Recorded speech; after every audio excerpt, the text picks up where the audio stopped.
Hello, everyone. It's Jerry at the Fledge, and welcome to another episode of Every Damn Day. I'm back in the sanctuary filming today. The Capital Pro Wrestling yesterday was amazing. You're going to have to get out here and check one of those out. I also want to talk a little bit about mental illness before I get into the show. We've, coming out of this pandemic, we've had a tough time the last couple of years, even longer and longer for some people. And I just think, right now you should be reaching out to people you love who you maybe haven't talked about in a while or talked with in a while, and just catch up with them and check on them. So we lost a dear friend of the Fledge, a dear friend of all of ours. My wife and I are devastated, Becky. And we just I want to share this hotline. The National Prevention Hotline is, and I'll put it up on the screen in a second.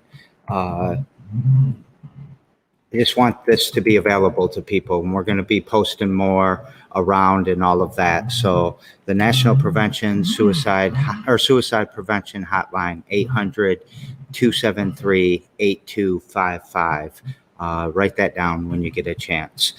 All right, so now to jump into my show, a very good friend of mine, Miss Karen. How you doing? All right, how you doing, Jerry? I'm doing good. What you been up to today? Oh gosh, we woke up this morning and went and got a giant pizza from Tormino's, and I'm talking like, I don't know how big it was, but it barely fit in the backseat of my car. We brought it over to our friend Chris Pruitt, who is our old cribbage buddy. And we were unable to play cribbage with him for the whole entire pandemic. So my boyfriend and I went over there and brought pizza and played a game of cribbage in the parking lot of Chris's apartment building. And we had a great time. Fed pizza to some folks, and Chris beat me by 3 points, just barely squeezed by at the end. So that was my morning. Did he have first count at the end there? He had first count at the end, exactly. And man. Now Chris has not played cribbage in probably 24 months, and he hit the deck running with an 18-point hand out the door. So that was a little hard to catch up on. But I got really close, pulled ahead of him a couple of times, and James was kind of bringing up the rear. So in like 15 seconds or less, could you explain cribbage to everybody? Probably not. I'm just playing. But I highly recommend it. It's a great 2 or 3 person game, and it's got math skills involved. So it's a great game to play with your kids and teach them math. I love cribbage. My grandma taught me when I was very little. I love playing cribbage. Yeah, cribbage is a great game. Yeah. So let's. I put the social justice advocate title in your name when you were talking there for a second. I can zoom out, but I don't like that zoom. Let's talk about you a little bit. Where were you born and raised, and what kind of brought you to what you're doing now? Okay, I was born in 1966 in Detroit, Michigan at Sinai Hospital, and I spent the first 7 years of my life moving back and forth between Detroit and East Lansing, kind of following my dad's job in education. And so I did kindergarten first and half of second grade in Detroit public schools. We moved to Detroit in the middle of white flight. We moved into the city when lots of white folks were fleeing. We moved into a neighborhood called Sherwood Forest. And by the time we moved in there, and I would say it must have been 69, it was pretty much Black folks and Jewish folks on our block. And I went to an elementary school called Hampton until halfway through second grade. And then my dad took a job working for Michigan State Center for Urban Studies, and we moved back to East Lansing. So I grew up in East Lansing, elementary, middle school, and high school. Went away to U of M for 4 years for college. Came back, moved out to California for about 1.5 years to follow the Grateful Dead around, and came back to Michigan pregnant with my now ex-husband in tow, and settled in, lived in Lansing for about 10 years, and then we moved back to East Lansing. So that's the kind of general biographical sketch, but I can talk more about. You asked about kind of how I got to the point where I am. So I grew up as a daughter of two teachers and two very liberal, social justice minded parents. They both came from social justice minded families as well. And I found out later in my life, I have these memories of going to these camping, these week-long camping events in the woods up north in Michigan, and singing a lot of songs about the Union Maid and Joe Hill and all these great Union songs, and having all these great activities with all these kind of hippie folks. And found out later, I didn't think I knew at the time, that was the Socialist Party of America. That was, my dad was affiliated with them. My dad was pretty much a card-carrying socialist my whole childhood, and voted for Zoltan Ferenczi every time he was on a ticket. And so I grew up embroiled in talks about racism. I think my dad in the late 60s, early 70s was talking about white privilege before it was even a term. He had a different term for it, but he worked for the state of Michigan before he worked for Michigan State University, doing anti-racist education and school desegregation work. And my mom taught elementary school and was always pushing the envelope, and she taught in St. John's, Michigan, where I think she was probably the only Jewish teacher and probably the only Jewish people that a lot of folks in that community knew of.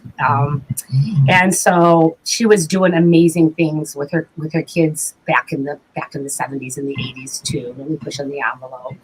So I would say the two overarching themes of my childhood were live your life in service to others, and if you're not part of the solution, then you're part of the problem. And if you ask any of my three kids, their overarching theme of their childhood, I would think that they would tell you the same thing. If you're not part of the solution, you're part of the problem. And I think now more than ever, that's something to really remember, because it's very easy to say, oh, I don't want to get involved in that, or I'm staying out of that. But complacency is really not an option at this point for me.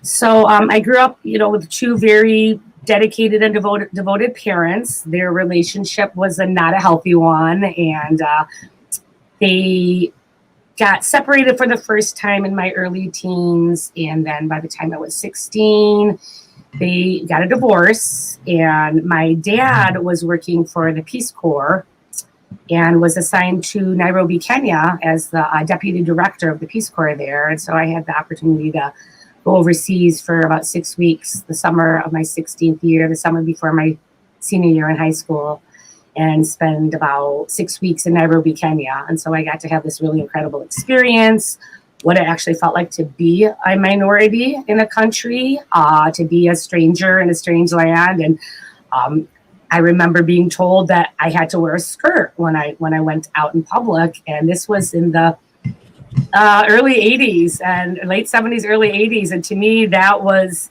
a really hard thing for my feminist little self to accept. But I learned a lot of lessons about cultural respect living in a different country. So, And then let's see, in my early 20s, I think kind of what catapulted me into my real passion, which I would say is criminal justice reform and prison reform, was my dad's entry into the criminal justice system. So my dad, I think, suffered his whole life with undiagnosed bipolar disorder, and was a lifelong pot smoker, but had not really experimented with very many other substances. And he was living on the island of Trinidad and Tobago, working for the Ministry of Education over there. And they had a coup in the country.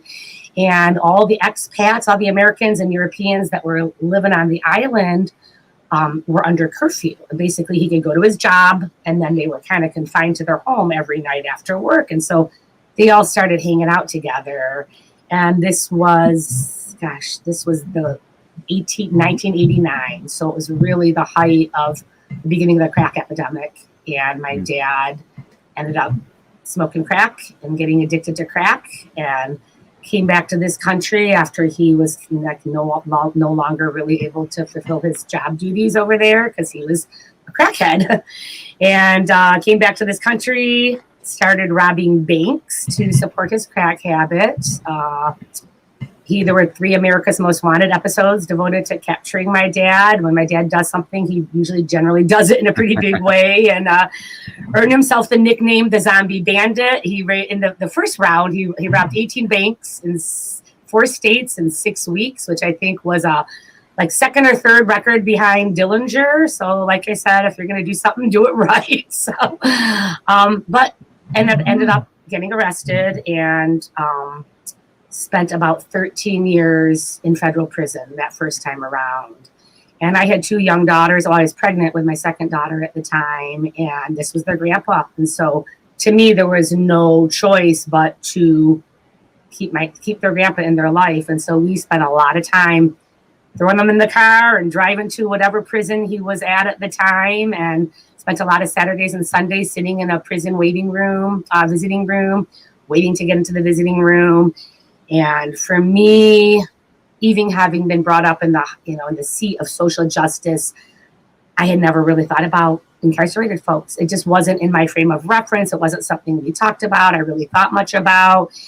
And interesting enough, Jerry, we were talking about this a little bit before the interview, how I'm guilty, just like everybody is guilty, of not really caring about something until it impacts you directly. And so that's something I'm trying to continue to always work at in my life, is to care about things before they impact me directly. But because I was impacted directly, I started looking around, and what I saw was just all of these young women and their children coming to visit their loved ones that were locked up in a cage behind bars. And I just kept thinking, wow, this is just debilitating our society and our communities and these families.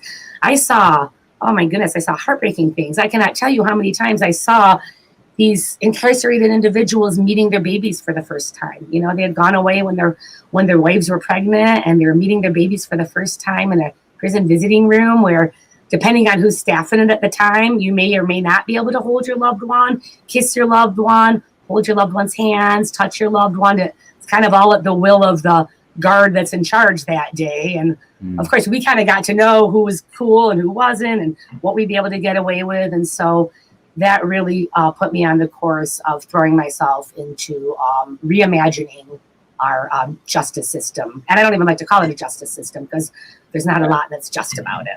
So, our system of revenge and slavery. Yeah, exactly. So there's a lot for me to ask. I got to go way back and ask you a couple questions, because we're not glossing over you being a deadhead for a while. All right, we can talk about that. So I'll ask this question in a framed way. Did that help expand your consciousness and your understanding of the universe and how you look at social justice?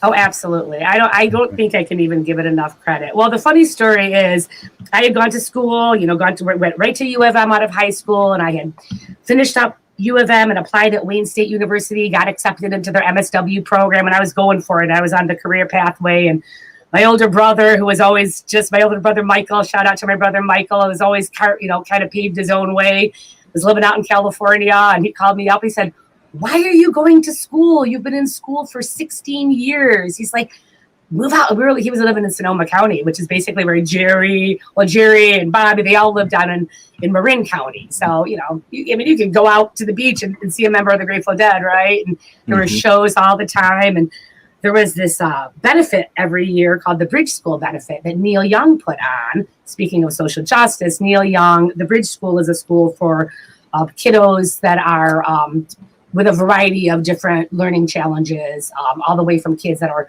severely on the autism spectrum to kiddos with language delays. And so the Bridge School did a benefit every year. And basically he's like, "I bought you a ticket. You have to come." So I wrote to Wayne State University and withdrew my acceptance, and took the money my grandpa had given me to go to grad school with his blessings, and got in a drive-away car. That's back in the days when you remember drive-aways. You could go in the newspaper and drive someone's car across the country. Yeah. So hopped in the car with a dear friend of mine whose mother had just passed away, and she was wanting to get away and go to Los Angeles to visit her sister. And I was on my way to Northern California to go to the Bridge Show benefit and,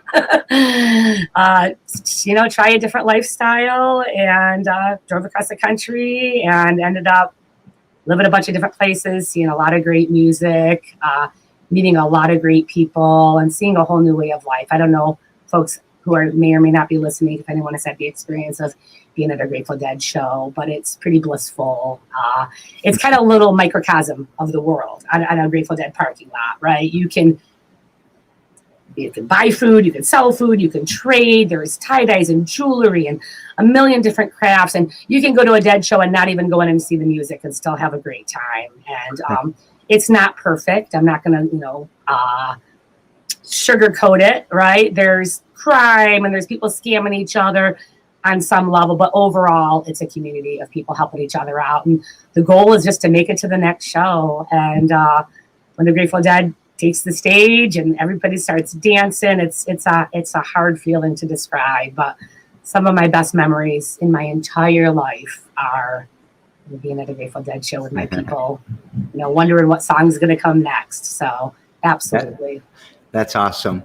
And I don't know if we ever I was born in 66 too. Oh, yeah. And went to U of M too. So go blue. We were probably there at the same time then. I know. 84 to 88. Yeah, exactly. Yeah. How funny. Yeah, that's weird. We should catch up on that sometime. Yeah.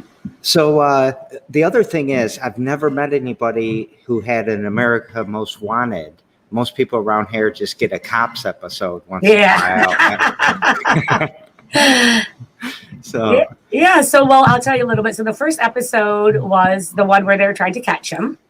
And it actually led, and it was kind of crazy. There were pictures of me as a child. I was like, well, I didn't think that was going to be my, 7 seconds of fame, but there you go. And he was caught really as a result of the airing of that episode, because a lot of people called in and gave tips about who he was.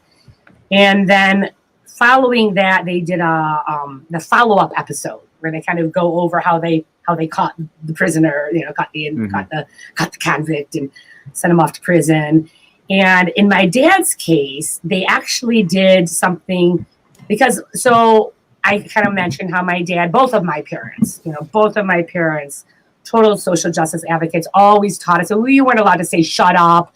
You weren't allowed to say he's a loser. You weren't, nothing. If we ever said anything like that, we were called out. They were, very anti-bullying, always talking to us about just being kind and being accepting and seeing people for who they are and all that. So I just want to make sure I'm always giving credit to both of my parents for raising me up right. But my dad continued his social justice work when he was behind bars. And so when he was in Wisconsin, which is where he spent the majority of his first term, because he did end up getting out and going back to prison, unfortunately, years later, he started a program there. Him and a couple other inmates and a couple of the prison staff started a program working with inner city youth from Madison, Wisconsin.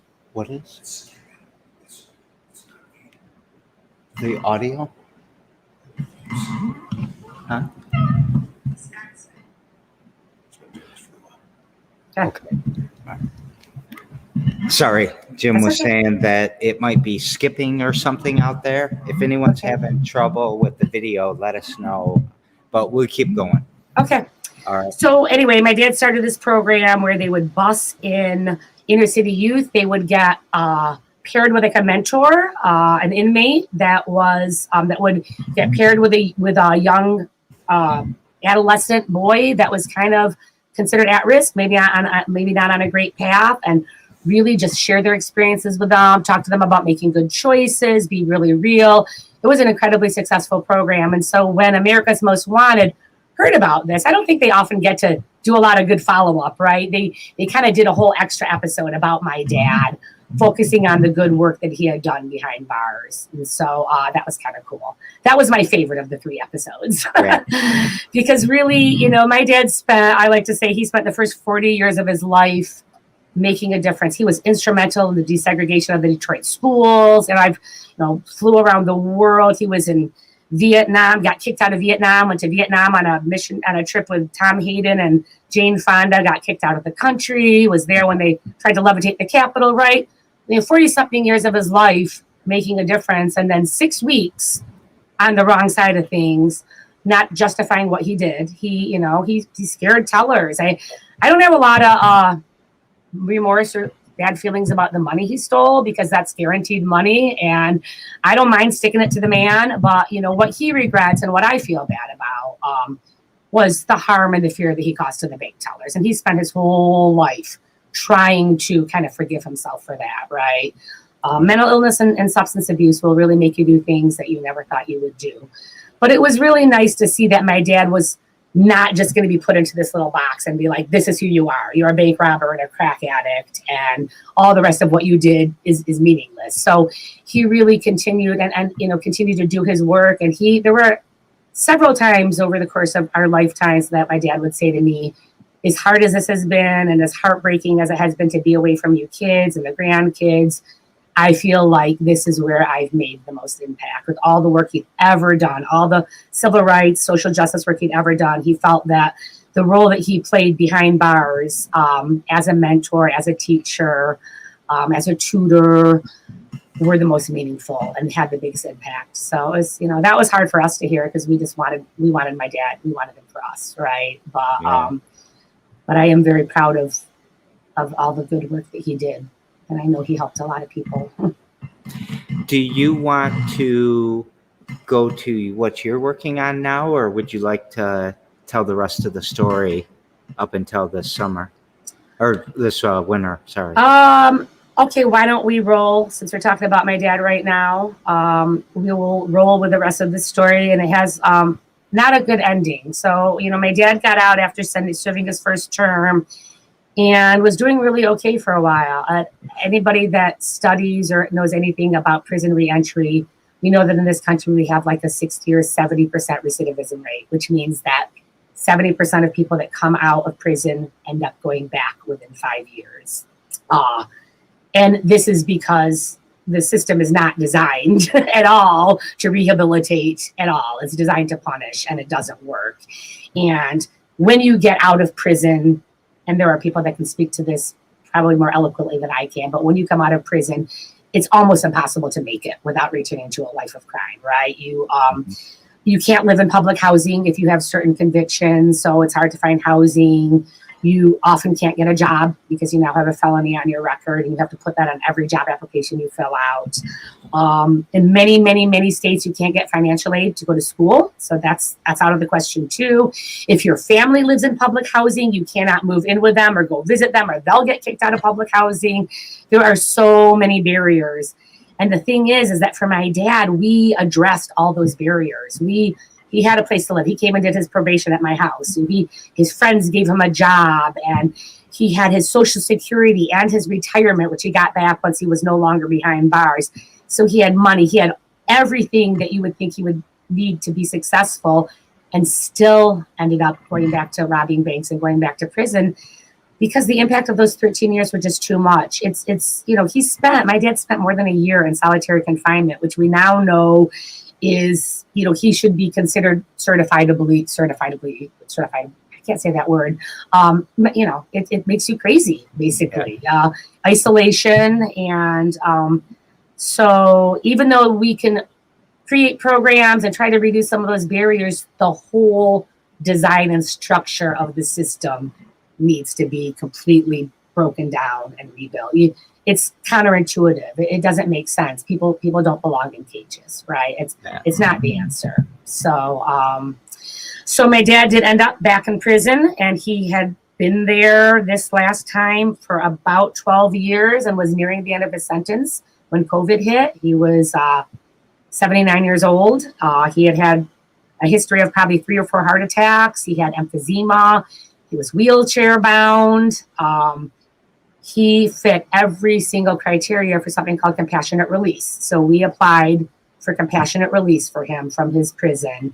And the jail warden was the first person that had the opportunity to just grant it to him when we applied back in April. And he could have gotten out, and he could have come home to us. He had served 90% of his sentence at that point. So he was, you know, no flight risk, no risk whatsoever. He'd been a model prisoner. But because the warden did not like the social justice work my dad had done behind bars, he was kind of a jailhouse lawyer for people, helping them with their cases. He saw my dad as a troublemaker. So he didn't grant a compassionate release. We had to go through the court system. It took about 2 months. And by the time we finally got the compassionate release granted, my dad had COVID, and they basically did not quarantine him as they promised. They didn't even test him for COVID. They took his temperature, which that morning was, normal. Gave him a $20 or a $50 gift card, dropped him off at the airport, and he had 2 flights to make it back to Northern California, where he was going to do his probation with my younger sister this time up in the mountains in Northern California. And he made it to Colorado and spiked a huge fever, was having trouble breathing, and was whisked off to the emergency room and died about 10 days later in a hospital in Colorado with a nurse that we had never met holding his hand.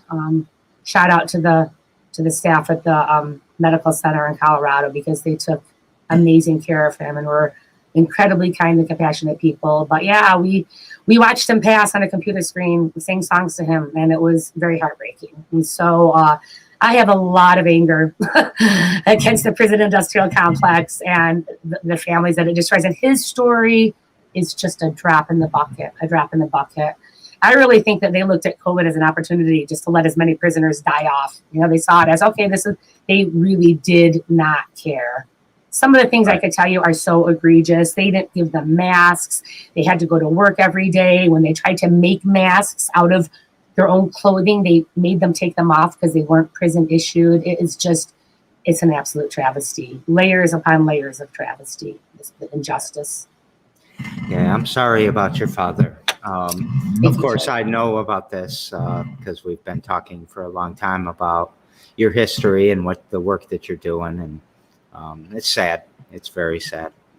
So yeah, please. Well, I was going to say, so when I went back to Michigan State University in my 30s to get my master's degree, and I studied family and child ecology. I did my master's thesis on the impact of mass incarceration on communities of color. And that just kind of set me on a pathway. So I have been on a number of different prison reform groups, prison support groups. Citizens for Prison Reform is a great group here in town, started by a friend of mine, Lois Polano, and her husband, Mark. And they do great work and great advocacy. Action of Greater Lansing, I'm a part of Action of Greater Lansing. They have done, we used to have a prison reform subcommittee. It kind of dissipated during COVID, but I'm hoping that's gonna pop back up again. I'm on the Human Rights Commission in East Lansing. We're doing a lot of police reform work there. Just a shout out to folks that may be listening. We are forming a police oversight committee in East Lansing, and I believe that the application ends August 1st. And so if you are interested in serving on the police oversight committee in East Lansing, please go to the City of East Lansing website and look that up. There are some positions available for folks that are not East Lansing residents, just so that you know, because we have found that policing in East Lansing impacts everybody, not just East Lansing residents. Anybody that drives through East Lansing is impacted by racialized policing in East Lansing. And so if you are interested in that kind of work, please go to the City of East Lansing website and apply to be on that oversight commission, because we really have hopes that they're going to do some good work. Yeah. So when I was a kid, we were all, I grew up in black and brown neighborhoods, so all of my friends were black and brown, and we were all poor, and we were always scared to go to East Lansing. Oh yeah, I mean, it was scary, and Grand Ledge and all the other white communities, but yeah, that's the reputation. That's the reputation it has. I've heard people say people that live in Lansing that work at Okemos, they don't want to take Grand River through East Lansing, especially if you're a person of color, because your odds of getting pulled over are higher than in a lot of other small communities. So we have to do better. So we've got a lot of passions that you have that we need to talk about here. Okay. I know that, do you want to stick with prison reform a little bit, or you want to jump over to early childhood development? Or Sure. No, I always want to talk about what I do for a living. So, in my day job, when I'm not doing my activism and hanging out with my kids and my family and playing cards, my day job, I work as an early interventionist for a program called Early On. So I work with children birth to 3 that have some sort of concern or delay in their development. And this last year and a half, we went all virtual, which was far from ideal. You know, anyone that tries to engage a student on computer can relay. And my guys are like 2, and many of them pre-verbal. And so I always laugh about trying to do speech therapy over the internet with pre-verbal 2-year-olds. And it was definitely a challenge. But it reminded me, Jerry, about what you were talking about. I feel like during the pandemic, my role with my families was really more just support, just listening to parents, helping them navigate through this pandemic, raising kids in the middle of a pandemic, the loneliness and the isolation that people felt. And my goal every day was just to make sure I was checking in with my families, connecting with them, letting them know they were doing okay, because no one had ever been through this before. I mean, it's been 100 years, right? I have no idea how to raise children in the middle of a pandemic, you know? And so we ended up putting aside a lot of our speech and language goals and really just focusing on the mental health of the parents and their children. And I remember just really encouraging people and saying, we are all doing the best that we can. You know, don't beat yourself up, right? If your kid's watching too much TV, that's okay. If your kid's not doing their homework and turning it in on time, that's okay. We're all just really trying to survive. And so you're making me think of something like it's almost an epiphany for me. I've thought about all of the negative ramifications of virtual learning and having kind of this year off from going to the schools. And, you know, part of it's, you know, you're missing out. You're going to be a little bit further behind than you were if we didn't have a pandemic. Right. But on the flip side of that, did we spend more time maybe working on mental health, maybe working on playing a little more and less testing and the things that aren't effective in our education? Did you see a bright side to Oh, absolutely. I always go there, Jerry. I mean, I tend to try to be an optimist as much as possible. And, you know, even before the pandemic, there were a lot of kids that's public school that, you know, in-person school wasn't ever working for, right? And so I think there were some kids that thrived. I think that there were some kids that suffered. And I think that there were some kids that were kind of just maintained. But certainly when I hate the term learning loss. I really, really object to this whole concept of measuring this year of this pandemic as learning loss. I mean, my whole thing was, why don't we just take a hiatus as a country, right, for an entire year and just not even really make this year count, right? And like you said, and I would listen to NPR interviews of teachers, and so many teachers would say, I just wanted to get on and make sure my kids were okay. And if they just wanted to get on and talk about the new cat, that was okay, right? And so I think that people that I saw learned to be really resourceful, ended up, you know, like you said, being able to be, so many parents, as hard as it was to work from home and try to parent a kid and teach your kid, also talked about being able to have lunch with their children every day and be less rushed and all those. I mean, teenagers, let's face it, getting up and being at school at 7:30 in the morning, that wasn't working for a lot of kids. So I heard a lot of parents talk about the good sides, you know, the positive things that they learned. And absolutely, there were a lot of good things happening. And what's interesting in my particular job is we're supposed to be kind of more of a parent coaching model anyway. And so I look back on that year and I would say I generally have a caseload of around 15 to 20 families. And it was a hard time. And there were so many people that had so much going on that I just wasn't their priority. And I 100% got that. No judgment there whatsoever. So there were probably about half my families that I was just checking in with and not doing real regular services with. And there were about half my families that I think continued to get a lot out of it. We'd check in, I'd give the parents some ideas. We'd check back in a couple of weeks and they'd trying these ideas. And one of the great things about my job is I get a lot of great feedback, right? So when I celebrate the victories of my job, it's when I get a text message at 9:30 at night with a little 14-month-old taking their first steps, you know, and the parents were so excited that they wanted to share that with me. And to me, that's better than a paycheck any day. So, and then we started back in person. We're just kind of segueing back to being mostly in person now, really trying to be outside as much as possible because it feels safer for everybody. But what's really fascinating to me is all of the kiddos that I met, I got kids virtually, right? I never met them before because I didn't even get them till after the pandemic. And when I'm going and meeting them in person, it was like they knew me. We already had a relationship. So there was something that was going on. They were definitely getting a benefit from it. Part of the reason I think is because I do my little hello song, my little goodbye song. I kind of tried to keep consistency, and so I think that helps with that. But I want to give you a break from talking for a little bit and just show you a couple comments. Like when you were talking about being a servant, Omar saying we're servants of Lansing, and he's talking about you. Hi, Omar. And then is this Chris's? Yeah. You do so much to help others in their pursuit of happiness. You're awesome, Karen. So I'll right back at you, Chris. Thank you. A couple of our friends shouting out. Even though you did just kick my butt in cribbage, Chris, I'll forgive you.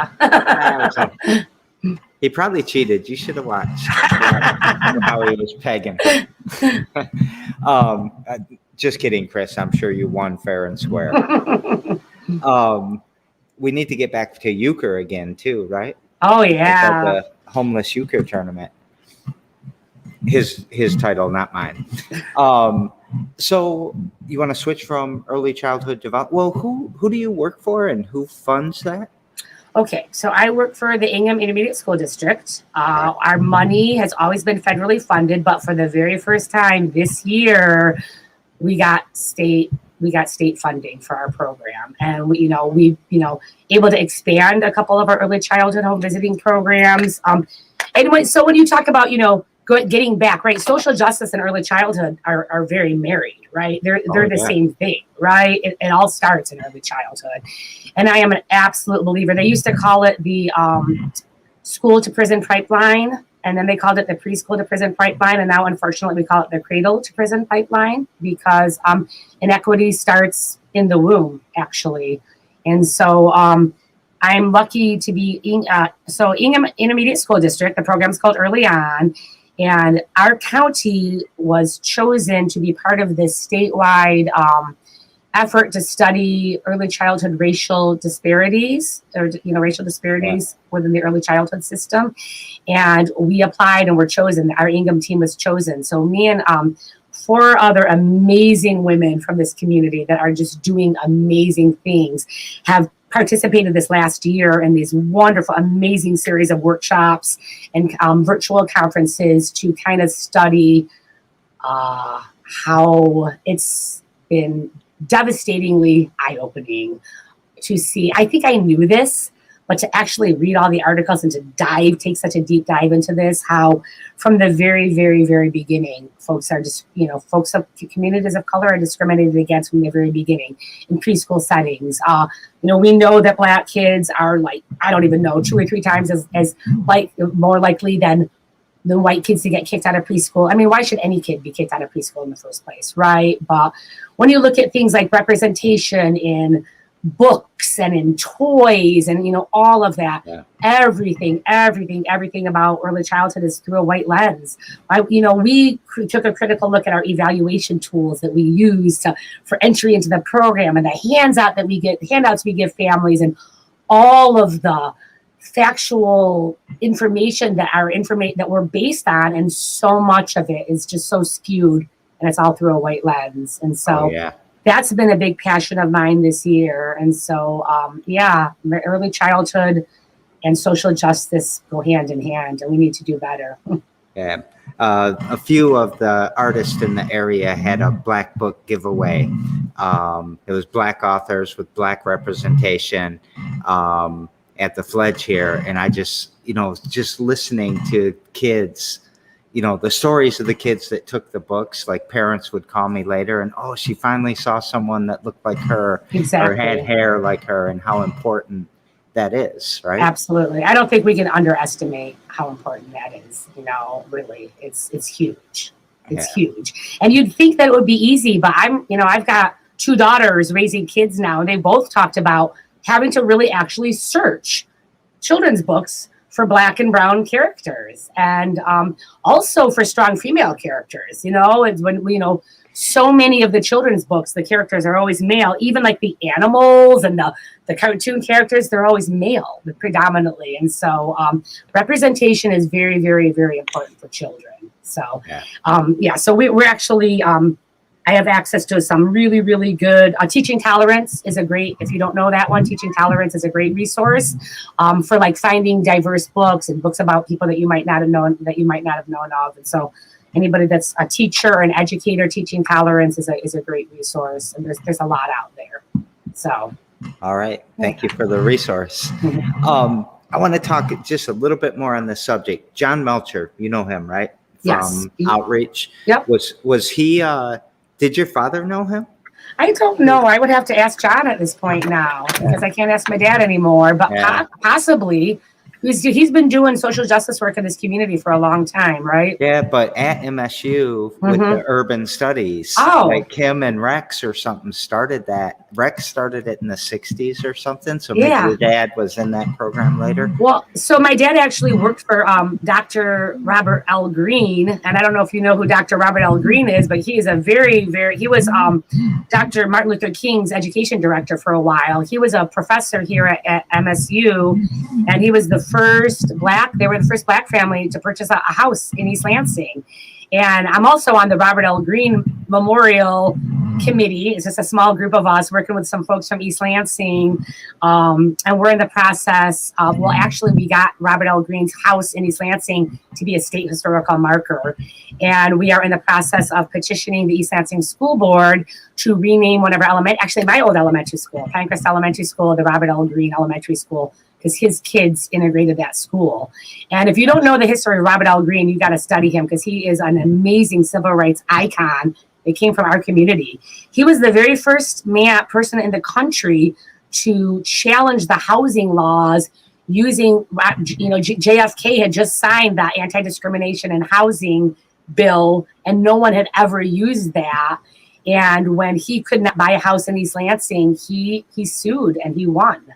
And so it's an incredible story. Story. I was going to ask if he had to fight that because he did have to fight redlining and all that. Right? Oh yeah, absolutely. Redlining. I mean, when I bought my house in East Lansing, it's in most of the neighborhood covenants in East Lansing. It says this house may only be sold to a Caucasian family. And it's crazy because all these years later, there's all these legal challenges to getting this language out of these charters. And even though it's just symbolic, it's really, really important. When I bought my house and I read the long deed, it said right there, this house may only be sold to a Caucasian family. And I get a good chuckle because I think they probably didn't mean Jews. I'm like, well, we pushed the envelope a little bit. So yeah. But why I brought up Melcher was because he talks about a scenario where two children are conceived on the same day. And to different parents. And one child is born in August, a preemie, and one is born at full term in September. And the August baby, the preemie baby, starts school a year before the other baby because they were born a month prior. Right. What? That just boggles my mind that's a thing that people are set back that way, because if you have nutrition problems, if you have other health problems as a mother, the probability of having a preemie is higher. And if you've got racism in every system that we have, then it's going to bias towards people of color. And so just starting out on the wrong foot almost. Not the parents or the kids, but us as a society and how we help raise each other. I never thought about that idea of, the baby that should have been born in September, right, but was born in August early. Yeah, that's a really good point. I kind of never thought about that specific scenario. But I will tell you that I've done some work on, and we know that in Ingham County in Michigan, well, we know in the whole country, but Ingham County has been particularly bad, that we have a huge disparity in neonatal deaths, in communities of color. And also, we know that pregnant women, there's huge disparities, and they've studied this. There's been documentaries and, endless information about it. And it's just what you said, Jerry, trying to study why are a Black woman with a PhD and a super, super high income, is still potentially is going to have more birth, more challenges in the birthing process than a 15-year-old white girl without a college, without even a high school degree, with no prenatal care, right? And when they control for everything, when they control for nutrition, when they control for education, income, housing, all of that, when they control for all of that, what it is it's just racism. It is the experience of being Black in this country that causes so much stress to individuals that it affects their womb environment. And then it just goes from there, right? And so way more of a likely of a chance of being born early, being born lower birth weight. And then we know that we have a racist medical establishment. We know that Black folks do not get the same treatment and care as white folks do in the medical system. And so it starts really, really young. I went to a virtual workshop. Another benefit, I think, of the pandemic and virtual was that I was able to attend so many workshops this last year because of having a little bit less busy of a work schedule and having everything be virtual. And so it was a year of great opportunity for learning for me. And I'm always learning. I mean, I've been learning this stuff and there's always more to learn. And I remember going to a workshop on early childhood racial inequities, and they talked about how the fear of Black people can start in the womb. It certainly can start under a year of age. And they described a scenario where there's a white woman out on the sidewalk. She's holding her baby. A group of Black people walk by. The mom, consciously or unconsciously holds the baby a little bit tighter or something right there. What does that baby learn, right? So it starts pre-verbally. It starts so much earlier than we even want to acknowledge. And then if you look at where those kids are by the time they start kindergarten, Jerry, chasms of difference already. So yeah. Well, I love the work you're doing in that space. Thank you for doing that. I feel very, very, very privileged and lucky that I get to go off to work every day and do what I love, and that I get to spend my days surrounded by little people because I kind of like them better than grown-ups. So yeah, we haven't manipulated them into being a jerk grown up yet, right? Exactly. Absolutely. So let's talk about another project. Tell us something else. So we got early child development. We talked some about prison and social or criminal justice reform. Mm-hmm. What else would you like to talk about?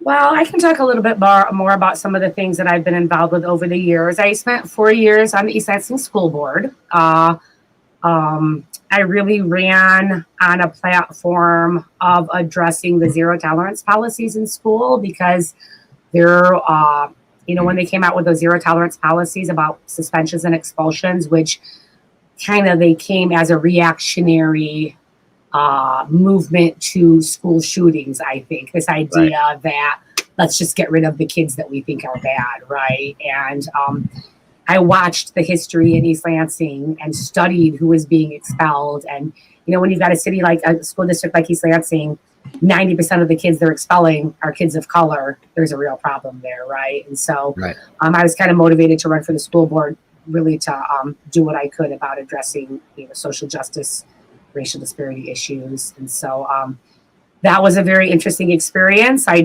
chose not to run again.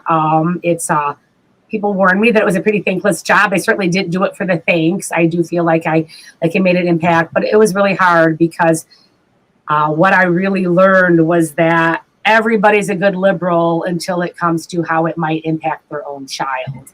And then all bets are off, right? And I'm not trying to diss an entire community. There's lots of good people out there. But when it comes to your own child's education, it's pretty shocking to see where people end up going, right? And public education is supposed to be the great equalizer, and it's just not. It's not, and we need to do better. So one of the things Malcolm X said the liberal white was the worst of all enemies, right? Yeah, I would have to agree because at least in the South, with a really blatantly racist person, you know what you got. If they're wearing a KKK hat or they got a swastika on their arm, you know what you're dealing with, right? But we moved to East Lansing because of the diversity, but kind of folks that are the ones that are truly, truly, I think, the most dangerous because they have a huge influence and they sell it in a nice, pretty little package. And it's, it's pretty eye-opening. It's really pretty eye-opening. When I first got on the school board and I attended my first discipline hearing, it was the worst feeling ever. So I was already, prison reform person, right? And so my very first discipline hearing, the kiddo came in, we're sitting up at our board seats, up in they look like thrones, right? We're actually literally elevated above everybody else. The school board president has a gavel, right? I mean, it's not like they're banging the gavel, but they've got a gavel. We're all white, every single one of us, right? At this time when I first got on the board. And the kid and their parent are sitting down, 30, 40 feet from you, literally physically below you. We're lording our power and our whiteness over them. And it's real easy to say, oh, that kid messed up. They get out their list of rules. Oh, they, whatever. They brought a knife to school that was too big, or they, had a fight in the locker commons and they violated this rule. They're out, right? And I mean, you are throwing a kid away. When you expel a kid from school, there is no other district that has to take them. Other districts have the choice to take them, but they don't have to. So this kiddo conceivably could not get you potentially could not get an education. How is that helping? How is that making us better and safer as a society, right? And so I think if I would have to say the thing that I'm the most proud of, that I feel like I made the most impact in my 4 years on the school board was that I was very, very uncomfortable. I couldn't do it. I just could not handle that role of I didn't get on the school board to be a judge and jury, right? And so I talked with my other board members who happened to have a very progressive board at the time, very supportive. And I said, do we have to do it this way? And we looked back through the policies and procedures, and there was nothing that said that we had to be in our board seats and they had to be groveling below us, right? And so I said I would like to try the next time of us all to be at a conference table together. And so the next discipline hearing, we sat around a conference table, all of us, the teachers, the principals, the superintendent, the board, the parents, the parent kid's lawyer, if there was a lawyer, our lawyer, everybody sat, at the same level around a table, very close. And like one of my colleagues said, she said, it's a lot harder to kick a kid out when you have to look them and their parents in the eye, right? And it really forces you to be more creative and to think of better options and better solutions. And so we wrote it into policy, and that is the policy now still at East Lansing, that when we have discipline hearings, they're held at a conference table with everybody at the same level. And to me, selfishly, it wasn't just about me, but partly it was because it just made me feel so icky and uncomfortable. Yeah. And so I like to think that has made a bit of a difference in terms of who gets expelled and who doesn't now. Because like I said, when you're sitting right next to someone, some of these kids are 7 and 8, 7 and 8 years old. They brought a butter knife to school because they didn't even know it was there, or they were working on an art project and they accidentally stuck it in their backpack, right? And you just want to throw this kid away. Zero tolerance would say, expel that kid, throw him away, so. I got expelled in 1977 from Vivian Riddle for carrying on my Boy Scout knife. Oh, wow. We were getting in a fight, so it wasn't exactly innocent as a Boy Scout thing, but I wasn't really going to stab somebody, but yeah. Right. Yeah, I don't know why we think the solution is to kick that kid out, right? Because that's not helping. They're not learning anything about, I believe very much in restorative justice. And so actually they're doing a lot of really, really good restorative justice work in East Lansing and in a lot of the districts around here. And, restorative justice is just a whole nother way of looking at a response to, I don't even want to use the term crime. It's a whole nother way of looking at a response to poor choices or to circumstances instead of this punishment model. Okay. So what else? Where else you want to go? Okay, what else do I want to talk about? I want to talk a little bit about my family, of course, because all the work that I've talked about, I have great pride in what I do professionally. I have great pride in what I do in the world of activism and advocacy. But if you were to ask me what I'm the most proud of, what's the most important thing in my life, is raising my kids. And so I have 3 amazing children. 2 of them have children of their own now. So I'm a grandma with a 5-year-old granddaughter and a 2-year-old grandson, another on the way. everybody in my family pretty much is educators. So my daughters kind of both followed in my footsteps and their grandparents' footsteps in the world of teaching. One daughter is a teacher in Lansing, and another daughter is working with kids with autism at East Lansing Public Schools. My son is in college right now and making music and making waves on Facebook like he should.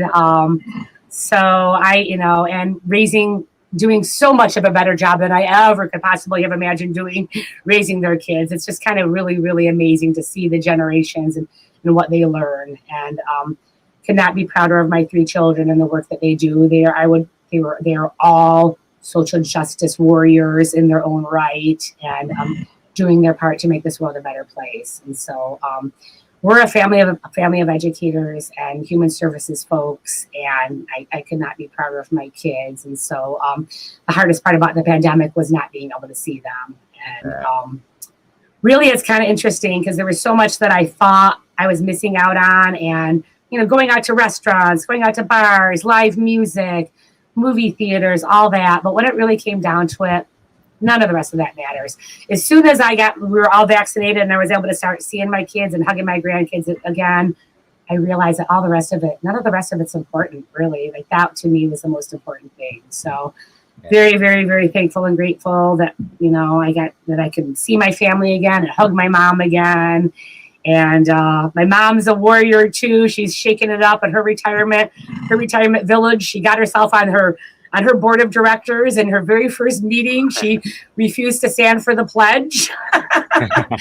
She's 79 years old and making waves. And then they told her that they weren't all allowed to have political signs in their yard. So she ordered Biden-Harris window magnets and just distributed them throughout her park. She organized a Bernie party in the primaries for all these seniors in her village, in her little community. Nice. And so we got generations of folks doing good things in my family. Yeah, that's amazing. So what's something you do every damn day to push all this mission forward? Okay, that's a really good question. I do a lot of, if anybody is my Facebook friend, they know that I've always been pretty honest and direct on Facebook. Even the whole time I was on the school board, I decided to be my authentic self. I just couldn't pretend not to be who I was, right? And so I tried to, through social media, I tried to share important information. I try to do what I can to, I do a lot of call your senator about this, call your congresswoman about that. I also probably engage in way too much ridiculous fighting and banter with people that's not going to make a difference. And I get sucked down a rabbit hole sometimes. But I think the most important thing, when I go to all of these different workshops and trainings and conferences, and I talk to Black folks about what can I do as a white ally? What can I do? And what I hear over and over and over is, the most important thing is to have the uncomfortable conversations. You can be doing all the big things. You can be fighting bills, and you can be, signing petitions and calling your congresswomen and going to protests. But the most important thing is those human connections. It's the one-on-one. It is calling things out when you see them. And as a white person, I know that I have the choice to choose when I want to be an activist and when I don't. If I want to go home at the end of the day and say, I don't feel like dealing with it tonight, I don't have to, right? If you're a person of color, you don't have that luxury. You go home and take off your Black skin and not, stop being worried about being pulled over by the cops or whatever. And so I have this year really, really committed myself to calling things out when I see them. And it's cost me some friendships, and it's caused, and I try to do it. I'm always, always learning.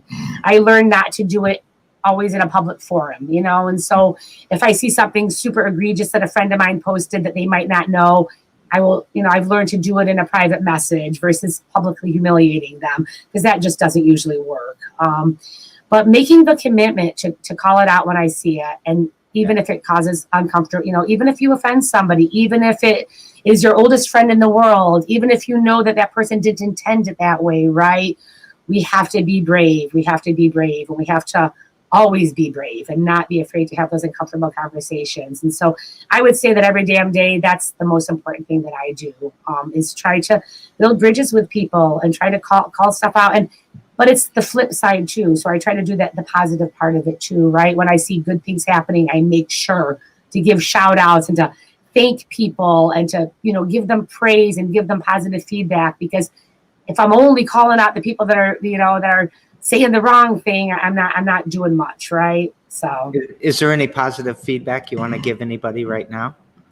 I will give some positive feedback to you, Jerry, for, and I know that wasn't what you were asking for, but I had the opportunity last couple of weeks ago here at the Fledge to participate in that panel discussion. They had the Freedom Fest. What did you call it? Freedom Fest. Yeah. And culminating in Monday on a prison reentry resource fair. Katie Marie, I want to give her a great shout out, put so much time and energy. If you don't know Katie Marie, she's doing amazing work. But I always passion and power and passion. They do great work with folks, returning citizens, folks trying to, make it after they've been released from their cage. And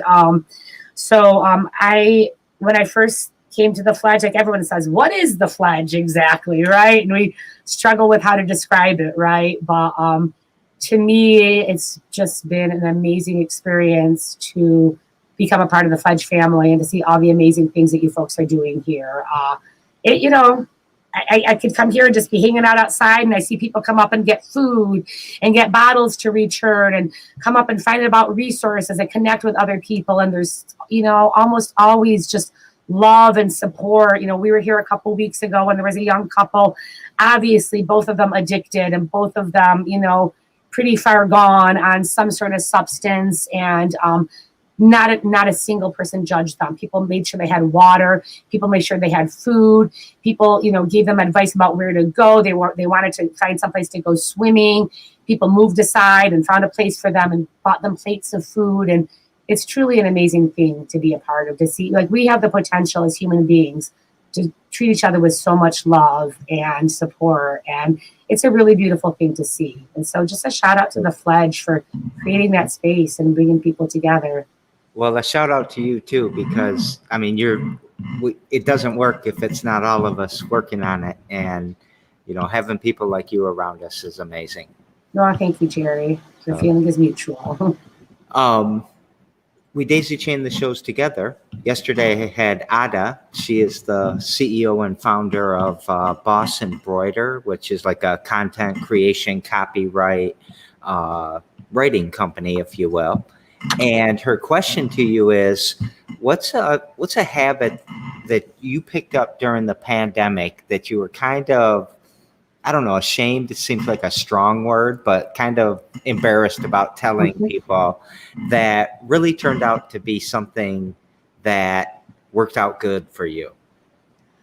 Okay, that's a good question. If it hadn't been the worked out good part, I would have to confess to drinking a little bit more than I had pre-pandemic days, but I wouldn't say that necessarily has had good results. So, but that's a really good question. And I did think about it a little bit. And so part of what I kind of talked about it before, part of what the pandemic helped me do was to realize what was the most important in my life, right? And I realized I have a habit of spreading myself too thin. I have a habit of overcommitting.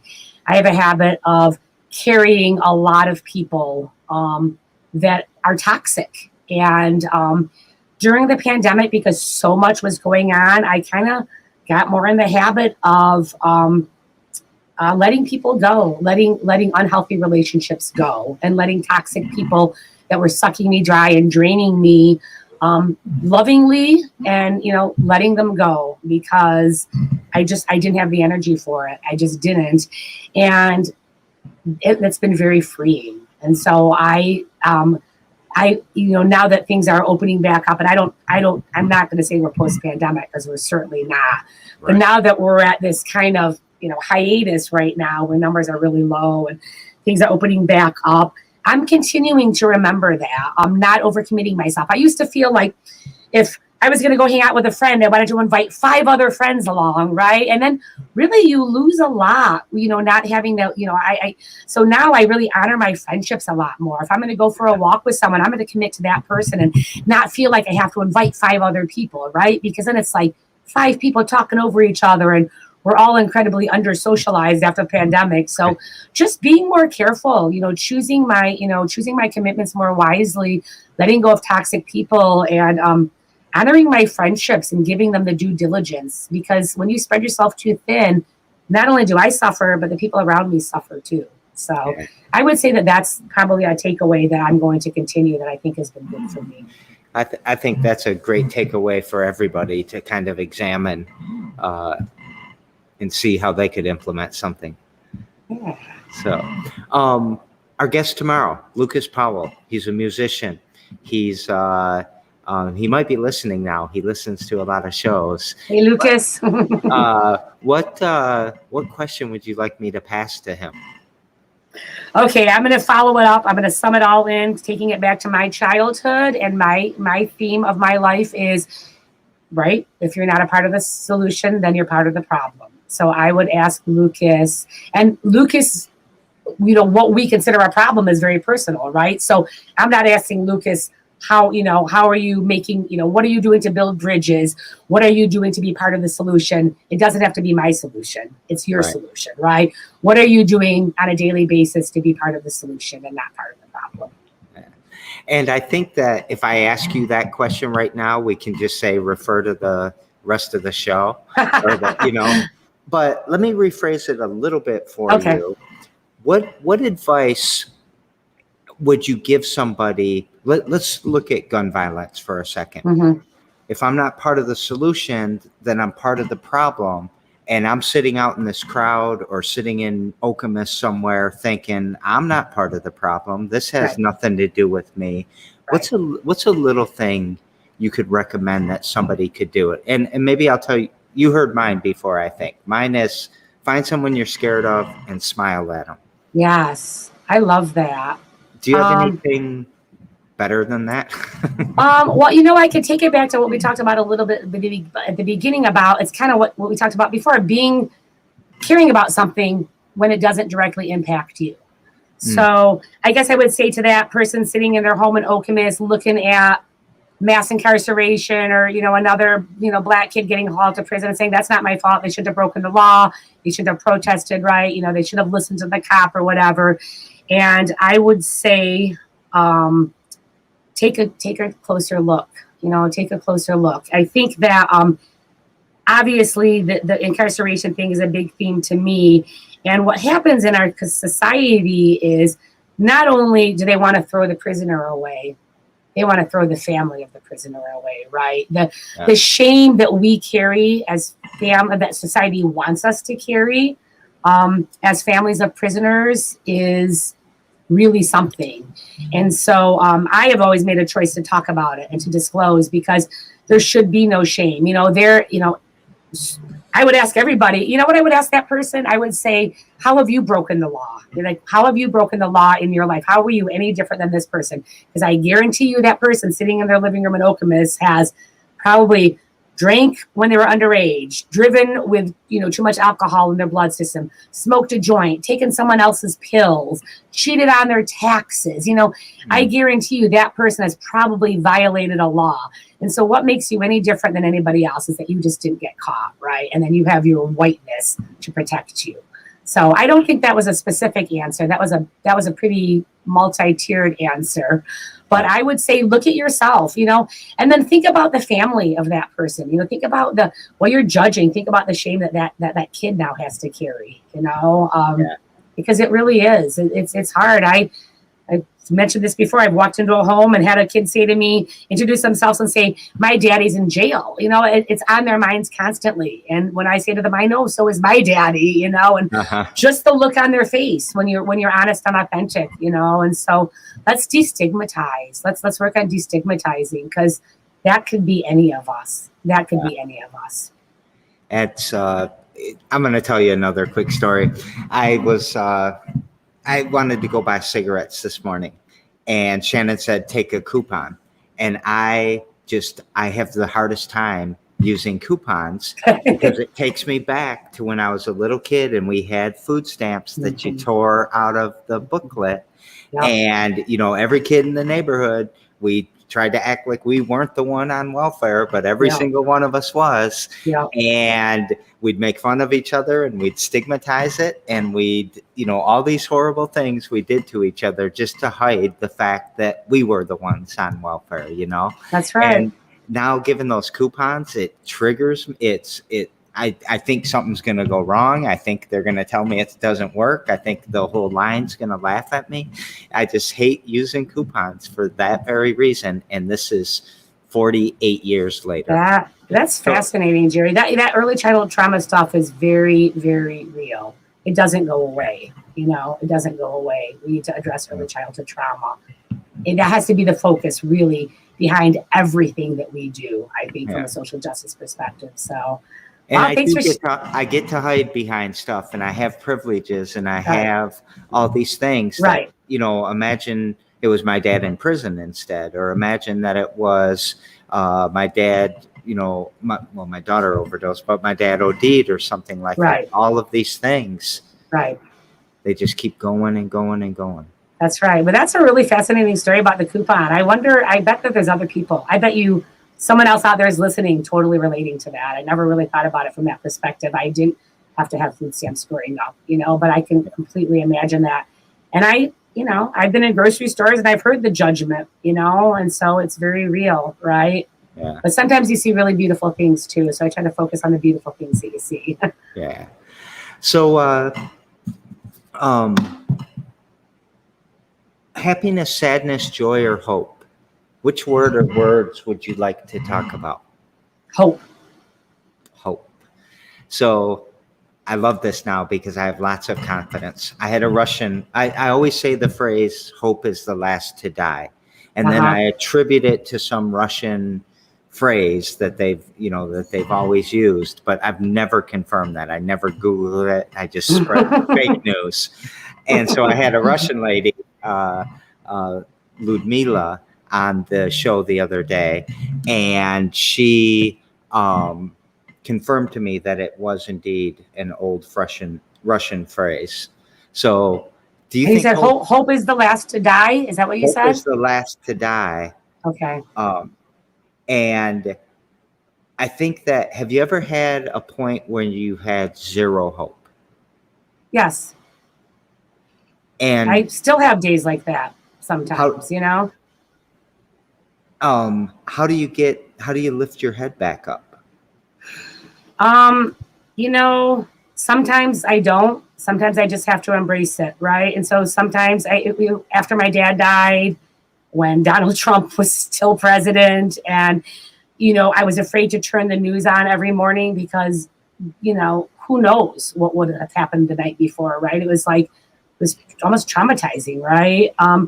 There were a lot of days in a row when I was just angry and I really did feel no hope. And I remember my mom, especially being 79 and just being so worried that she fought so hard her whole life, right? And for, feminism and, rights for Jewish folks and rights for Black folks, and to see, and, not that Donald Trump created anything. He just brought it all out, right? But to see her lose hope is what would motivate me to find some hope, because it was too painful for me to see. My mom would say, I give up, and that's what would then motivate me to find some hope. And so, I don't know. I mean, I would just rack my brain to try to find some, sometimes it's just getting on the news. There's a source, I think, website called Good News, and you can Google it and you can watch little videos of, military personnel coming home and seeing their dogs for the first time, or babies making each other laugh.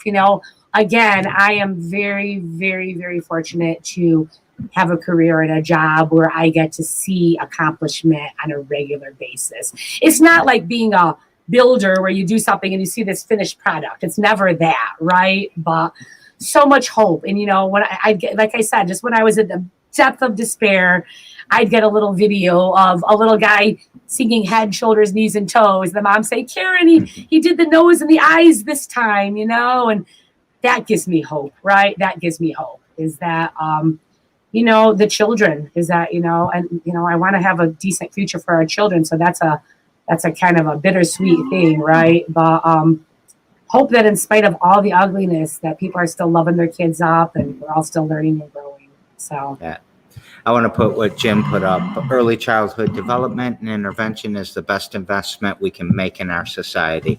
And I agree. I would absolutely agree with that. And unfortunately, it wasn't until some economists actually proved it 10 years ago that they started getting serious about it, because we all know, but we're bringing more people on board now. I think people are starting to figure that out. So yeah. Well, I think you're amazing, and I thank you very, very much for coming on the show today. I appreciate you. I've been wanting you on the show for so long, and to finally pull it off is an honor. Well, thank you, Jerry. It's kind of funny. I've said lately that spontaneous seems to work out better for me. And just yesterday we stopped by. We're like, hey, let's just go by the fledge, see if Jerry's there. You said you didn't have a guest, and it just happened to work out. So I'm very glad to, and it's an honor to be here. Thank you. Perfect. So right. what would you like to take us out with? Take you out with, if you're not part of the solution, you are part of the problem. I've said that a couple times, but I got to give props out to my dad for that one tomorrow. My whole family is here from California. My sister, social rights activist in her own right, here from the West Coast, and we're going to Belle Isle in Detroit to spread his ashes. It's the first time we've all been together, and so him being on my mind a lot, I'd like to leave you with that, because that was kind of like his mark on the world. And then I will say this, whenever we'd ask my dad what he wanted for his birthday, he would say, peace, love, freedom, and happiness. So there you go. Wishing everybody peace, love, freedom, and happiness from my dad. And that's that.